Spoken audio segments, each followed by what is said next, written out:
yang menunjukkan struktur aliran darah transparan yang memungkinkan pengamatan langsung pada arteri, vena, dan kapiler. Pola aliran darah. Arteri bercabang menjadi kapiler, lalu bersatu kembali menjadi vena. Pada kecebong ada yang namanya pembuluh darah. Sebelum kita lanjut, ada baiknya kita mengetahui apa sih pembuluh darah. Pembuluh darah adalah saluran tertutup yang berbentuk tabung yang berfungsi untuk mengalirkan darah ke seluruh tubuh. Adapun peran lainnya seperti menghubungkan jantung dengan jaringan serta berperan dalam pertukaran gas dan nutrisi. Baik, saya akan menjelaskan macam-macam pembuluh darah dalam praktikum biologi, yaitu kecebong. Nah, terdapat ada 3 jenis yang akan saya jelaskan. Yang pertama adalah arteri. Nah, arteri ini adalah pembuluh darah, itu pembuluh utama yang membawa darah untuk mengeluarkan dari jantung.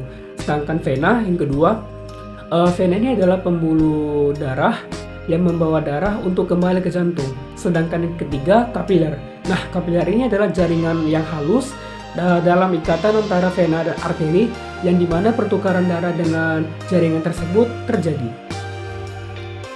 Bagian kelima, struktur pembuluh darah pada kecebong. Yang pertama yang akan kita bahas adalah arteri. Arteri adalah pembuluh darah yang membawa darah dari jantung menuju ke seluruh tubuh kecebong atau ekor kecebong.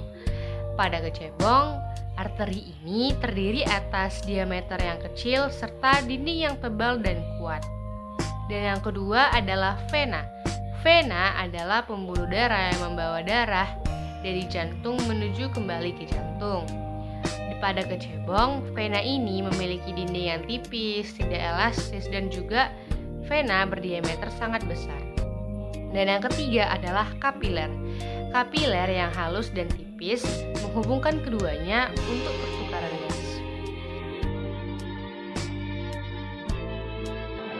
Nah teman-teman, setelah kita melihat video, kita dapat melihat bahwa arteri pembuluh yang alirannya terlihat cepat dan arahnya menjauhi pangkal ekor.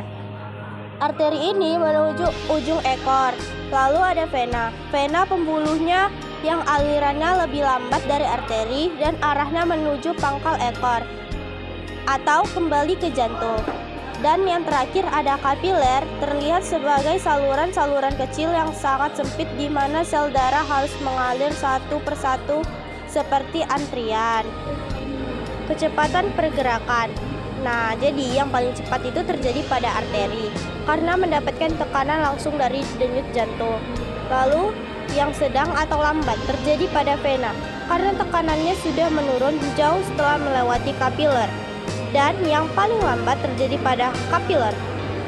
Hal ini bertujuan agar ada waktu yang cukup untuk memproses pertukaran oksigen, nutrisi, dan sisa metabolisme antara darah dan sel tubuh.